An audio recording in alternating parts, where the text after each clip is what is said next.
Hello guys, welcome to my YouTube channel. Last video में हमने किया था फार्मूला टैब एंड फार्मूलाज किए थे, जिसको हमने कंप्लीट किया था। आज हम करेंगे डाटा टैब। डाटा टैब के अंदर सबसे पहली कमांड है फ्रॉम एक्सेस। देखिए, इस पोर्शन का नाम है गेट एक्सटर्नल डाटा, मींस बाहर से किसी डाटा को लेना, जो भी हमने एप्लीकेशन दे रखी है उन एप्लीकेशंस के थ्रू। तो हम फ्रॉम एक्सेस में जाते हैं। फ्रॉम एक्सेस में जैसे कि डॉक्यूमेंट पर क्लिक किया, एक्सेस में कोई डाटा बना हुआ है और उसे हम अपनी कर्सर पोजीशन पर लाना चाहते हैं, तो हम उसे अपनी कर्सर पोजीशन पर ला सकते हैं। जैसे कि मैंने यहाँ पर एक्सेस टाइप किया एंड एक्सेस टाइप करने के बाद हम कुछ खुद डाटा बनाते हैं कुछ, और बनाने के बाद उसे इंसर्ट करवाते हैं। जैसे कि मैंने यहाँ डाटाबेस लिखा हुआ है, तो लाइक मैंने यहाँ पर मंडे नेम से बनाया एंड क्रिएट। फाइल का जो नाम होगा वो मंडे होगा।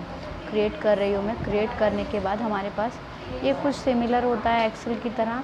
अब इसमें क्या होगा कि जैसे कि जितने सेल्स आप चाहोगे उतने बनते चाहिए। टेक्स्ट लिखना है, आपने टेक्स्ट पे क्लिक कर दिया। क्या लिखना है? लाइक मैंने नेम लिखना है, हेडिंग देनी है, उसके बाद हमें ओके करना है। नेक्स्ट अगेन टेक्स्ट ले लेती हूँ मैं, लाइक मैंने क्लास लिखना है एंड उसके बाद नेक्स्ट टेक्स्ट ले लिया मैंने, लाइक एड्रेस लिखना है, तो मैं इतना ही ले लेती हूँ। नेम हमने ले लिया, यहाँ अजय नेम टाइप कर दिया एंड क्लास 12th ले ली हमने। एड्रेस हमने हरियाणा ले लिया एड्रेस के अंदर एंड यहाँ रमन नेम टाइप किया। इसी तरीके से हम कुछ एड्रेस को लिख लेते हैं, लाइक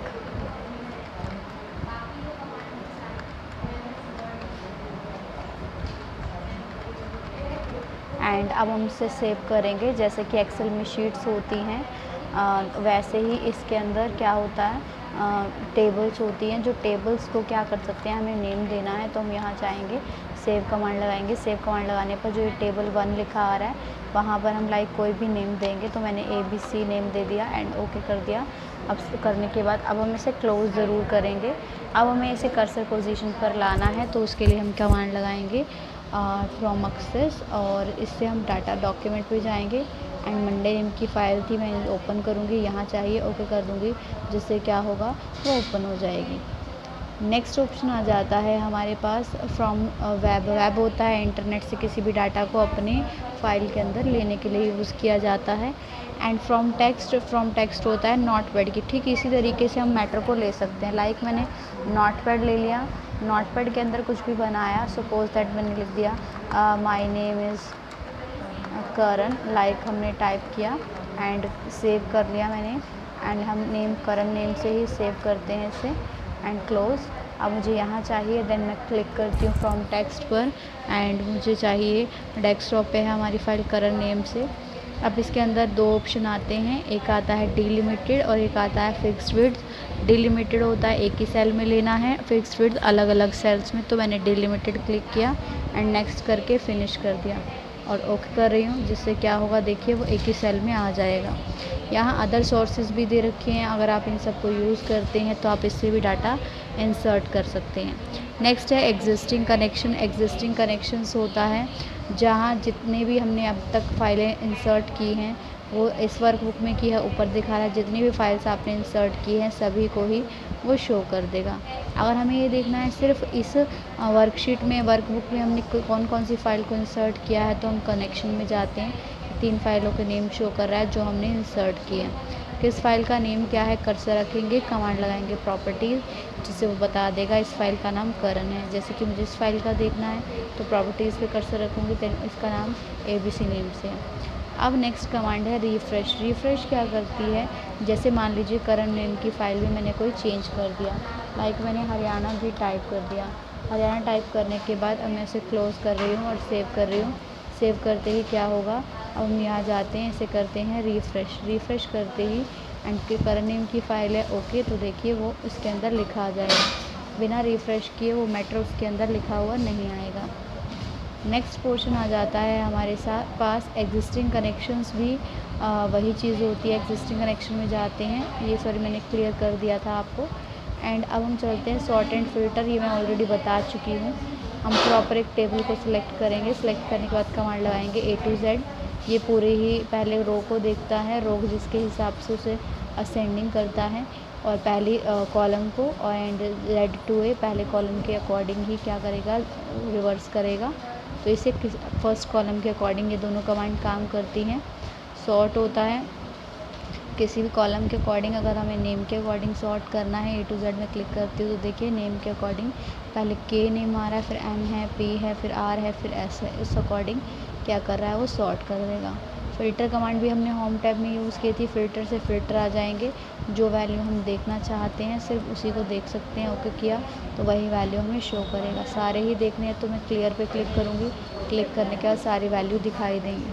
एडवांस कमांड में ऑलरेडी आपको मैंने इफ़ फार्मूला में लास्ट वीडियो में बता दी थी।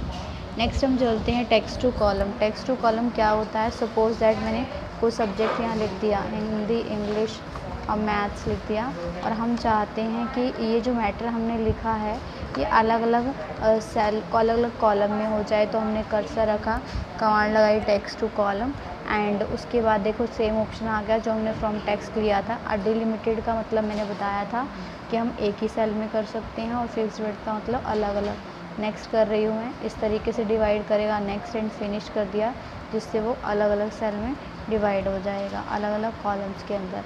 ये तो स्पेस के अकॉर्डिंग उसने कर दिया, लाइक हमने स्पेस नहीं ले रखा है तो हम क्या करेंगे, इसको सिलेक्ट करेंगे। सिलेक्ट करने का टेक्स्ट टू कॉलम में जाएंगे एंड हम कमांड लगाएंगे फिक्स्ड विड्थ। नेक्स्ट किया हमने। अब हमें यहाँ पे क्या करना है, क्लिक करेंगे इस तरीके से अपने अकॉर्डिंग। गलती से कहीं और क्लिक हो गया है तो आप डबल क्लिक करके उसको हटा सकते हैं, और उसके बाद नेक्स्ट करके उसे फिनिश कर देंगे। नेक्स्ट हम आ जाते हैं remove duplicate. Remove duplicate command भी हमने पहली वीडियोज़ में की हुई है। फ़िल्टर में ऑफ़ कर रही हूँ, जिसमें क्या होता था, अगर कोई वैल्यू रिपीटेड है तो उसे रिमूव करना है तो रिमूव कर लेंगे। एंड ये कमांड हमने की थी होम टैब के अंदर, जब हमने फॉर्मेटाइज टेबल कमांड यूज़ की थी तो इसके अंदर ये कमांड आई थी। मैंने वहाँ पे आपको क्लियर कर दिया था इसके बारे में। अब हम चलते हैं डाटा वैलिडेशन पर। डाटा वैलिडेशन है क्या? जैसे मान लीजिए हमने एक सेल को कॉलम को सिलेक्ट किया। वैलिडेशन का मतलब होता है एक लिमिट को लगा देना। तो मैं यहाँ लगाती हूँ होल नंबर, और मैंने कहा वैल्यू हम इसमें 1 to 500 ही फिल कर सकते हैं, उससे ज़्यादा नहीं। इनपुट मैसेज दे रही हूँ मैं, warning, you can fill value in between 1 to 500। Message show करना चाहते हो वार्निंग में, देन ओके करूँगी। इस तरीके से मैसेज शो हो रहा है, देखिए। एंड अब हम इसमें कोई वैल्यू डालते हैं, 500 तक की कोई भी वैल्यू फिल कर सकते हैं। अगर मैंने 500 से ज़्यादा की वैल्यू फिल करनी है तो 500 से ज़्यादा की वैल्यू जो होगी क्या हो जाएगी, यहाँ पर फिल नहीं होगी। इसी तरीके से हमें हटाना है तो हम सेलेक्ट करेंगे एंड कमांड लगाएंगे, इसमें जाकर मैसेज हटाना है क्लियर, एंड सेटिंग्स में जाकर एनी वैल्यू और ओके कर देंगे। जिससे क्या होगा, अब हम इसमें कोई भी वैल्यू फिल करना चाहें वो वैल्यू फिल कर सकते हैं।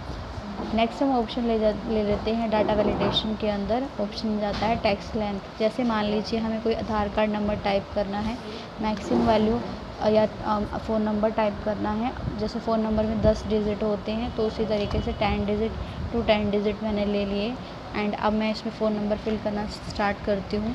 लाइक मैंने एक नंबर ले लिया, 10 है तो अप्लाई हो गया।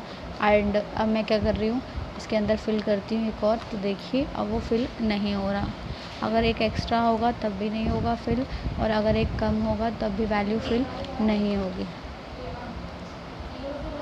अब हमने यहाँ पे एक और कंडीशन लगाई। सपोज दैट यहाँ मैं कुछ सिटी के नाम लिख लेती हूँ। लाइक मैंने कुछ सिटी के नेम लिख दिए, हिसार, रोहतक, झांसी, रेवाड़ी, होडल, लाइक हम ये दे रहे हैं नेम। एंड अब मैं यहाँ पे एक वैलिडेशन लगाना चाहती हूँ तो मैंने यहाँ पे जाकर वैलिडेशन में क्लिक किया, कमांड लगा दी लिस्ट। लिस्ट में जाकर हम इनको सेलेक्ट करेंगे। लाइक मैं पहले सिटी लिख देती हूँ, यहाँ सिटी लिखा मैंने। सिटी लिखने के बाद अब मैं इसे सेलेक्ट करती हूँ एंड कमांड लगाई डाटा वैलिडेशन में लिस्ट। लिस्ट पे जाकर एंड मैंने सेलेक्ट किया इस तरीके से एंड ओके कर दिया।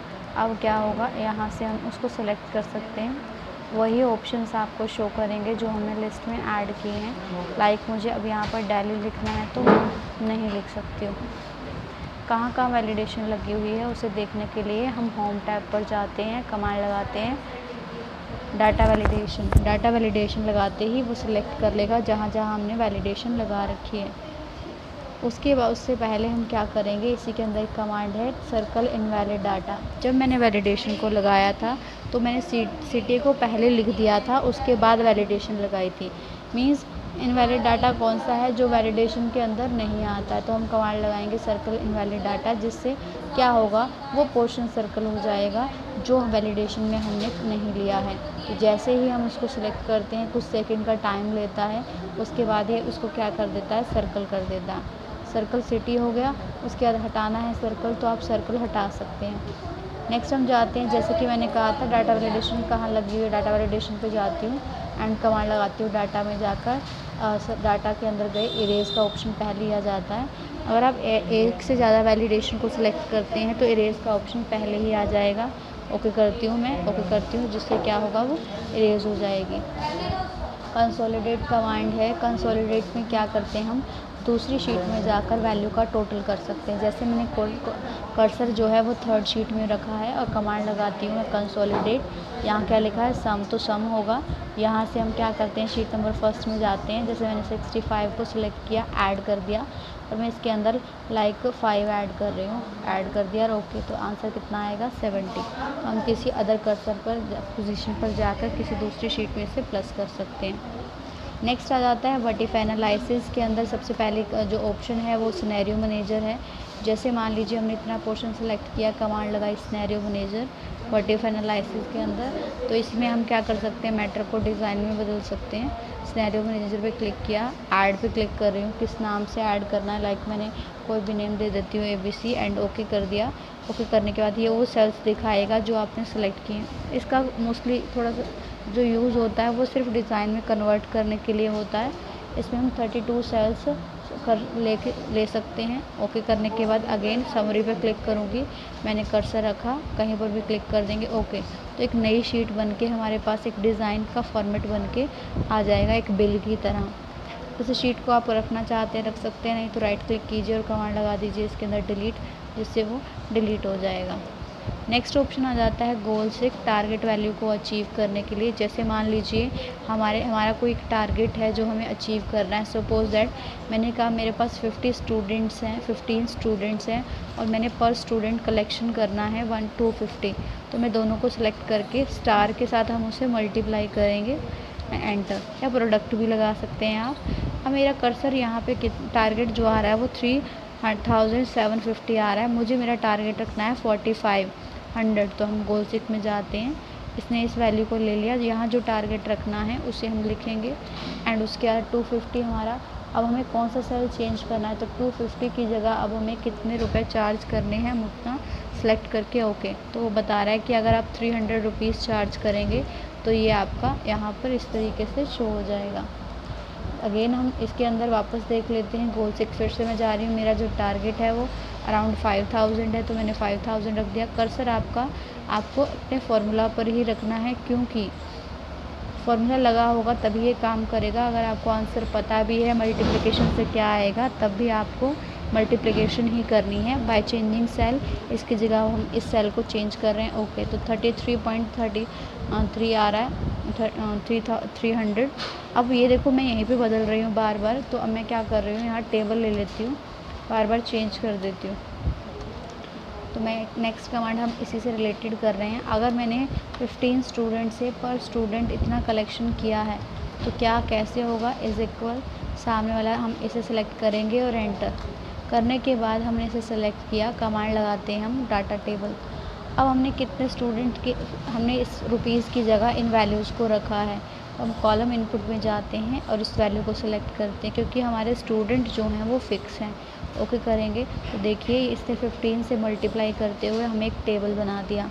आप कहोगे हम तो इस टोटल को वैसे भी कर सकते थे। मान लीजिए अगर इसमें चेंजेस हो गए, स्टूडेंट हमारे 12 हो गए, तो ये 12 के अकॉर्डिंग मल्टीप्लिकेशन कर देगा। जैसे इसमें चेंजेस होंगे वैसे इसमें चेंजेस करता जाएगा। नेक्स्ट आ जाता है हमारे पास ग्रुप कमांड। ग्रुप कमांड हमने पहले भी की है, लेकिन ये जो ग्रुप होता है वो रोज़ एंड कॉलम्स का ग्रुप के लिए होता है। जैसे मान लीजिए मेरा एक इतना पोर्शन कंप्लीट हो गया, मुझे इनका ग्रुप बनाना है, तो मैं कमांड लगाती हूँ ग्रुप, जिससे एक लाइन आ जाएगी। जैसे कि हम एक पेज फिल होने के बाद उसे नेक्स्ट पेज ले आते हैं, ठीक उसी तरीके से आप इसको लेके आ सकते हो। अब नेक्स्ट ऑप्शन हमने क्लिक किया एंड हम इस पर ये जो ऑप्शन माइनस का साइन आ रहा है इसे कहते हैं हाइड डिटेल। जैसे मैं क्लिक करूँगी हाइड हो जाएगी, एन से शुरू हो जाएगा, प्लस पे क्लिक करने पर वो शो हो जाएगी। इसी तरीके से आप रो के अकॉर्डिंग भी क्या कर सकते हैं, उसमें ग्रुप कमांड में जाकर ग्रुप कर सकते हैं। अब हमें रो वाइज उन्हें हाइड करना है तो मैं क्लिक कर देती हूँ, तो रो वाइज हाइड कर दिया हमने, कॉलम वाइज ए से ही स्टार्ट हो रहा है। ये देखिए यहाँ भी ऑप्शन दे रखे हैं शो और हाइड डिटेल करूँगी, रो और कॉलम दोनों ही हाइड होंगे इसके अंदर। हाइड करने पर, शो करने पर दोनों ही शो हो जाएंगे। अगर हमें अनहाइड करना है तो मैं सिलेक्ट करती हूँ, सॉरी अनग्रुप पे क्लिक करती हूँ इस तरीके से। और अगर आप ए और 1 के बीच में कर्सर रख के उसे अनग्रुप करते हैं तो किसको अनग्रुप करना है, रो को करना है तो रो, कॉलम को करना है तो कॉलम। नेक्स्ट ऑप्शन आ जाता है हमारे पास सब टाइटल होता है, सब टोटल कमांड होती है वैल्यू का टोटल करने के लिए। सब टोटल एक ऐसा ऑप्शन है जो एक टोटल को 2 टाइम्स रिपीट करता है। जैसे कि मैंने एक टोटल इसे सेलेक्ट किया, कमांड लगाई सब टोटल। अब मुझे किस चीज़ का टोटल करना है, जैसे मैथ्स का और साइंस का, ओके कर रही हूँ। अब देखिए एक ही वैल्यू को टोटल करके उसके नीचे बार बार शो कर रहा है। लास्ट में आपने जो भी चेकबॉक्स ऑन किए थे मैथ्स और एसएस दोनों का टोटल करके आपको दिखा रहा है। एक तरीके से ग्रुप बना देता है। मैंने हाई डिटेल कर दी तो सिर्फ अब हमें टोटल वैल्यू ही दिखा रहा है। नॉर्मल करने के लिए हम क्या करते हैं, अगेन मैं इसको सिलेक्ट कर रही हूँ, सिलेक्ट करने के बाद हम शो डिटेल कर देते हैं। सिलेक्ट नॉर्मल करने के लिए सब टोटल पे जाती हूँ, रिमूव कर देती हूँ, जिससे वो पहले जैसा नॉर्मल हो जाएगा। हमारा ग्रैंड टोटल वापस में बाकी रह गया है। और आपको इसको भी हटाना हो तो आप इसे भी सिलेक्ट कर सकते हैं और उसे रिमूव कर सकते हैं, जिससे वो भी हट जाएगा। इसी के साथ हमारा डाटा टाइप कंप्लीट होता है। हमारा एक्सेल कंप्लीट हो चुका है।